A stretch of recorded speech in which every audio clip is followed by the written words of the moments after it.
Hi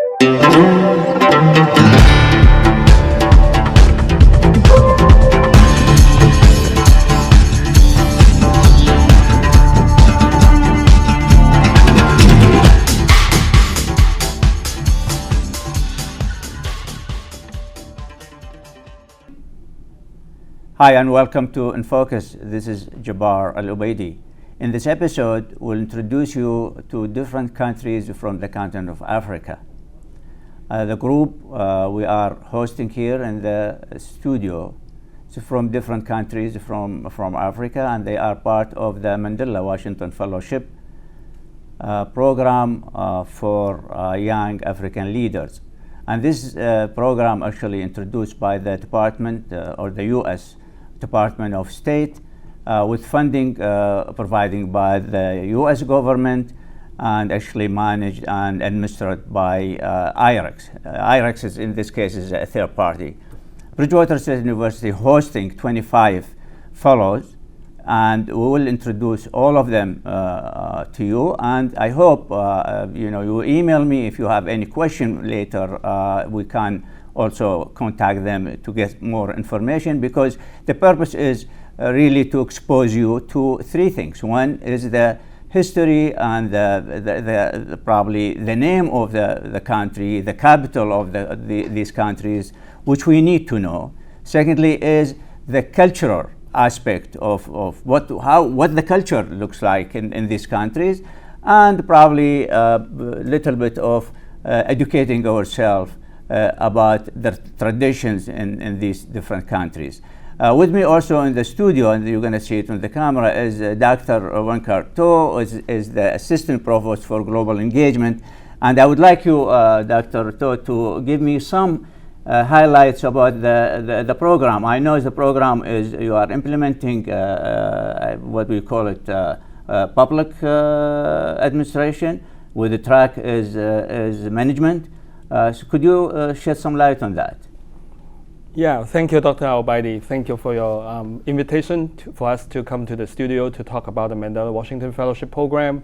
As you stated, the program is a State Department program that we hosted since 2016. This is our sixth time hosting the program.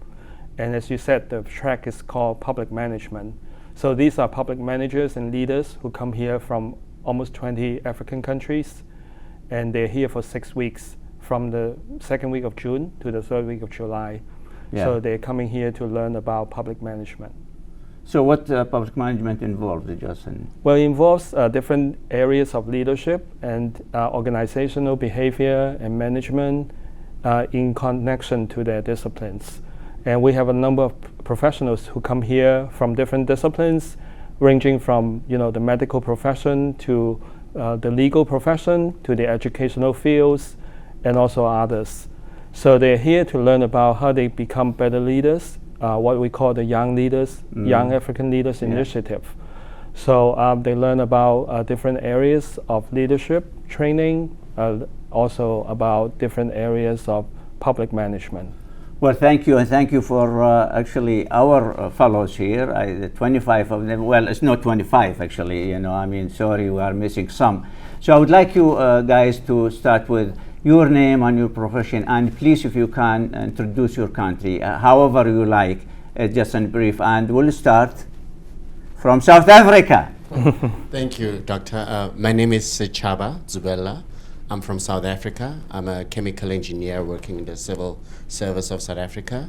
South Africa is known as the Rainbow Nation because we are diverse and vibrant, and that diversity is reflected in the fact that we have 12 official languages, including South African Sign Language. And I'm happy to be here. Thank you. And how many languages do you speak? 8 of those 12. 8? Yeah. To start with. Here you go. And yes, go ahead. Okay, I'm grateful for this opportunity. And my name is Tesfa Abraham Gebres Gabir. I am from Eritrea.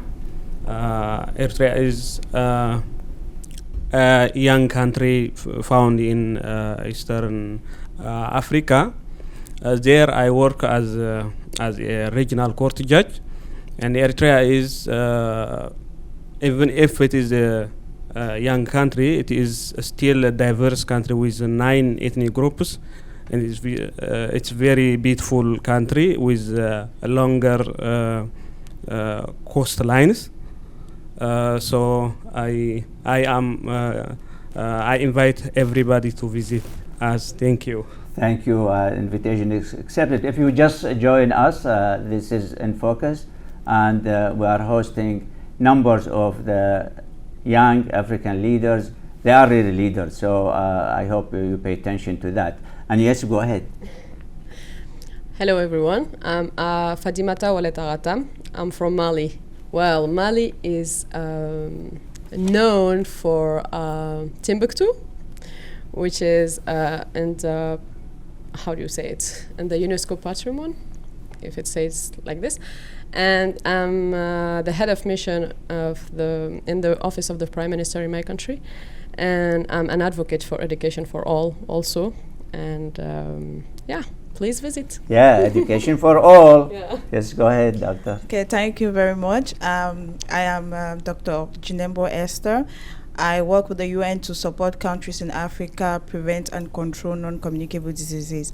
I come from Cameroon, and Cameroon is known for producing the best people in sports. Like we have Samuel Eto'o, who is a football champion, and we also have the world heavyweight champion from Cameroon in the name of Francis Ngannou. Thank you. Thank you. Doctor? Okay. Good afternoon, everybody. Thank you for having us. I'm Dr. Aliou Badara Kamara. I'm from Senegal. I'm a civil engineer with a PhD in material science and engineering. And currently I'm a lecturer and researcher at Thiès Polytechnical School. What I can say about my country, Senegal, I'm from Senegal, and the capital city of Senegal is Dakar. And Senegal is known as being the land of hospitality. And as you know, Senegal is a francophone country, and in French we say Senegal pays de la teranga, means Senegal land of hospitality. And even our national team is named by this word, the teranga. We call us the lion of teranga, mean the lion of hospitality. And to make a joke, we are the actual African champion in football. Then we have competition here. Absolutely. Yes. We also have many beautiful places to visit in Senegal. We have the African Renaissance Monument in Senegal. We have also the Nyokolokoba National Park also. And then if you want to visit all these nice places in Senegal, I invite you both to visit my country, this beautiful country. Thank you. Here we have it. So if you are watching InFocus, you have really an open invitation, and I think you will go and visit. As I said, because it's a learning process. You know, just forget about movies and books. I mean, they are important, but actually to go to a country and visit, interact with the community and with society, you will be transformed. I assure you for that. And so next, sir. Okay, thank you for the opportunity. My name is Korinan Fanta. I'm from Ethiopia. My profession is I'm clinical pharmacist. I teach in the university pharmacy students.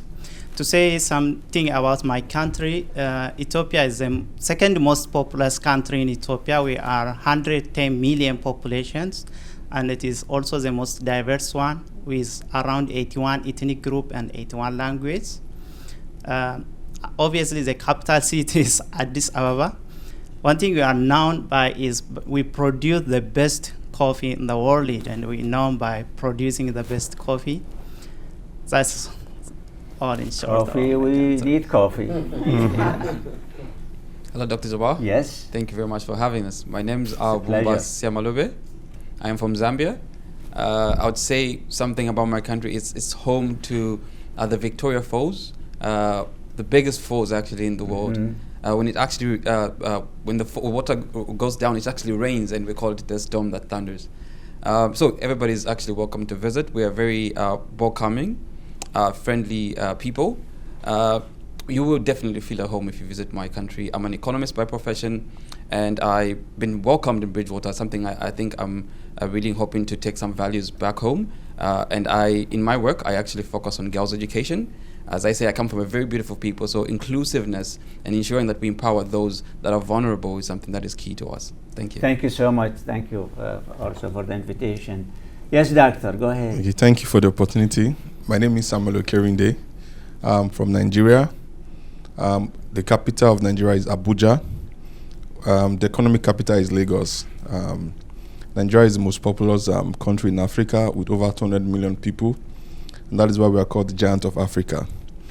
Nigeria, of course, as we all know, are well-traveled, we're well-educated, loving and hospitable. We also produce a lot of good things. We are also part of the oil-producing country, about I think the 7th or 6th in the world, and over about 400 ethnicity. We are well diverse, and please, when you come, we are waiting to welcome you all. Come to Nigeria. Thank you. Thank you. And actually, now we're going to a country that you are very familiar with, Brockton or around Boston. So here as we go. Hi, it's a pleasure to be here, Dr. Jabbar. My name is Gerson Delgado. I'm from Cape Verde. Cape Verde That's what I said. Cape Verde is an archipelago formed by 10 islands. I'm the smallest inhabited island, Brava, and the capital of Cape Verde is Praia, and we are a reference in a democracy in Africa. I'm a principal in elementary school. I'm passionate about education, and also I'm working with youth empowerment. And funny thing about my country is Brockton is considered the 11th island from Cape Verde. Well said, well said, yeah. Yeah, thank you. Next, please. Hello, I'm Viana Karen Tarus from Kenya. And Kenya, we call it the pride of Africa. We have a lot of entertaining things that we produce. First of all, we have the most marathoners in the world. Just to mention the few, like Kipchoge, Eliud Kipchoge, we literally compete with Ethiopia. They are our enemies in that sector. And then we are also the exporters of coffee. And also we have the leading safari. We are leading safari, by the way. So you're welcome to see our beautiful country. I'm a correctional officer. If you cut to the camera when they compete and then you see it, the general shot for all of them. Please, you just catch that. Yes, go ahead. I'm a correctional officer at Kenya Prison Service. I'm also a human rights officer, and I'm a social worker by profession. Thank you so much. Thank you very much. Hi. Hello. I'm Nuela Rosé. I'm from Central African Republic, and I'm correction officer. And Central African Republic is the country we call the country of Bokassa, because he is the first president for this side of Africa who become imperial. And Central Africa, the capital of Central Africa is Bangui, and we are speaking through language, Sango and French. Thank you. Thank you. How many languages do you speak? I speaking 3 at this moment. Okay. English, French, and Sango. Thank you. Thank you. Hello. Thank you, Dr. Jabbar, for having us. And before I introduce myself, I want to extend my gratitude to the community of Bridgewater for being extremely hospitable to us, the fellows from Africa. We're actually very comfortable. It feels like we're at home. So we extend this gratitude to the community for this very, very welcoming gesture. My name is Komboni Oyet. I'm from Uganda. I work with the government of Uganda. I'm a senior fraud and corruption investigator. What I can say about Uganda is that we got our independence from the British in 1962. Our capital city is Kampala. Uganda is home to very, very many wonderful things. I could mention 1 or 2. We host the source of River Nile, which is the longest river in the world. We have the big five wild animals in Africa. We have the elephant, the giraffe, the leopard, the lion, and the buffalo. And all these can be seen in one place at the same time. We have 52 languages in Uganda. The official language is English, but Swahili has also been adopted as part of the official language. And we are also part of the East African community, which includes Kenya, Tanzania, Ethiopia, Congo, and South Sudan, Rwanda, and Burundi as well. Thank you so much. Thank you. Hello, I am Fatmata Binta Jallo from the Gambia. I am a senior magistrate for the Gambia Judiciary. I come from one of the smallest countries in the world, and we have 2.8 million people. We are known as the smiling coast of Africa. We have very sandy beaches and very hospitable people, and I invite you to visit my country. Thank you. Well, all invitations are accepted, and so I just would like to see if anyone can jump to this to share a few of your experiences through this program. As my friend actually, Wankai, said you have been here since June 8th, and now the program is close to be concluded. 2-3 things that you quickly that you would share with the audience from this experience. Yes, go ahead. Would you pass that microphone, please? Yes. Thank you.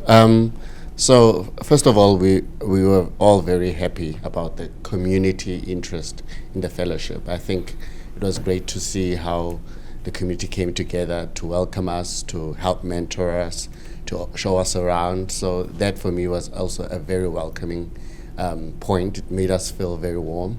We were also very excited. We went on some very good tours. We got to meet one of the senators of Massachusetts, United States Senators of Massachusetts, and yesterday we also got to meet the governor.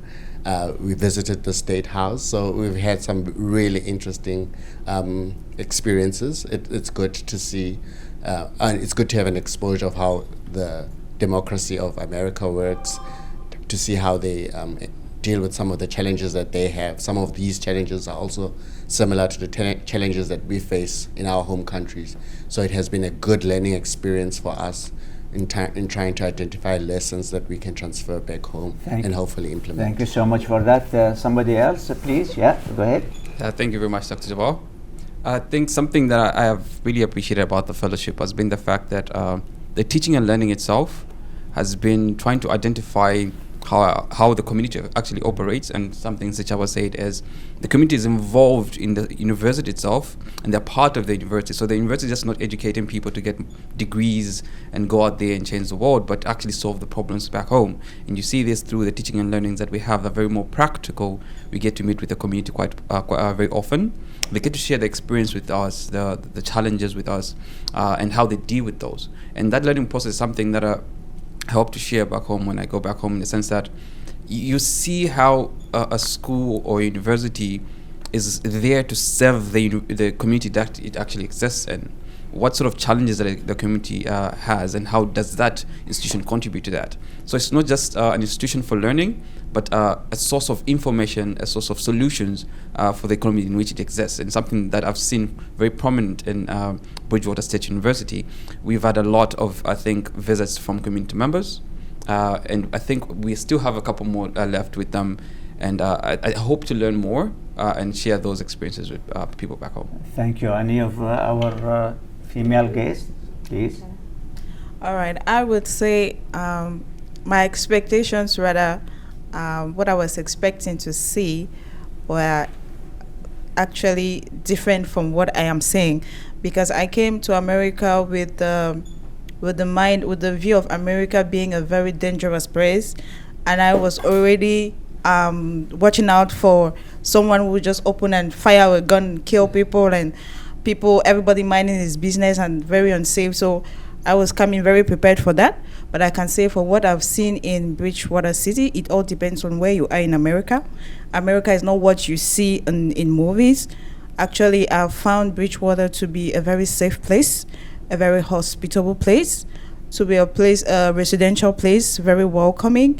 I feel safe in Bridgewater, and I would like to come back again. If I'm coming back to America, I would like to come to Bridgewater. Thank you. Thank you. So Wankai, what are the challenges when you have this program for 6 weeks? Yeah, I think hosting 25 of them for, with different fields and interests is a challenge because they have different professional skills and knowledge and capabilities, and they also at different stages of their career.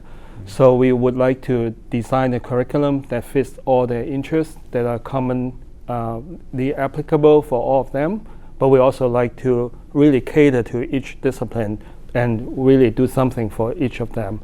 So I think the balance of the curriculum by combining the resources at Bridgewater State University versus the local resources here we have in Bridgewater and the state, and versus the broader community across the country or around the world. So I think to have a good program, we really need the commitment of the faculty, the staff, and the community. And we are very fortunate at Bridgewater State. All these elements are in place, which help us to develop a really good program. What do you think? I know you want to speak. Yeah, go ahead. Yep. See, time is running. I think what Dr. Winkai said is true because we, since I came here, I've seen this as a systematic way, structured way of doing things. And, back in Africa, we like, time is, we say that you people have the time and we have the watch. But when we came here, we have to get into the system and make sure that everything flows perfectly. And it really sharpens us because as leaders of tomorrow, we need to know how to handle and program ourselves in every situation that we do and in every activity that we have to perform in an organization or in an institution. I saw that in the when we had a visit yesterday at Tufts Medical Hospital. The system of operation was very smooth, and it was just flowing. You could not hear any problem from one place to another. So I love the system, and it's just perfect. Well, thank you so much. I have less than 3 minutes left, as my producer told me. So, anyone else you want to add? Yes, yeah. Make it brief, please. Okay, thank you, Professor.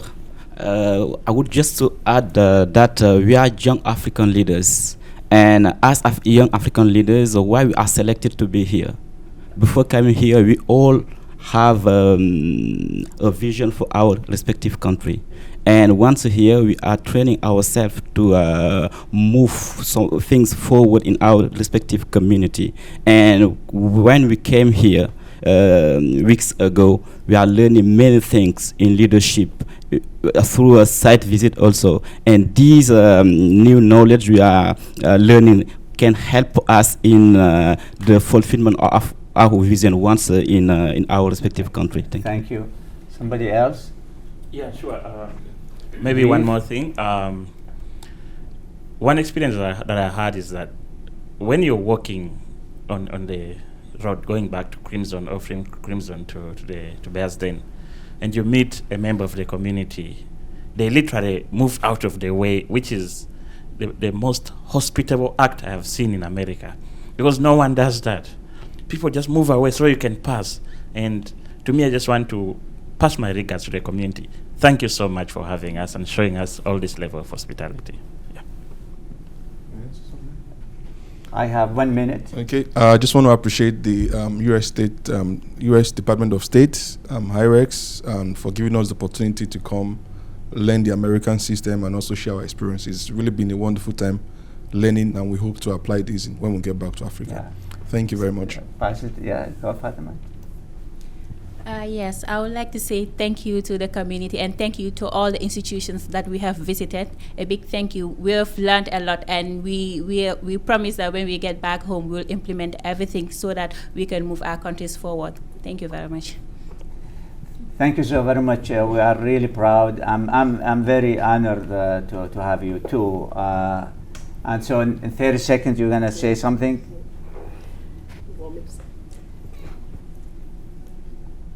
I will just say that I'm grateful for many things, the learning, for the teachers also, and for Dr. Rinkai and all of you guys, and for having us. It's difficult, I know, but I'm mostly grateful for having the opportunities to be around 24 others African leaders.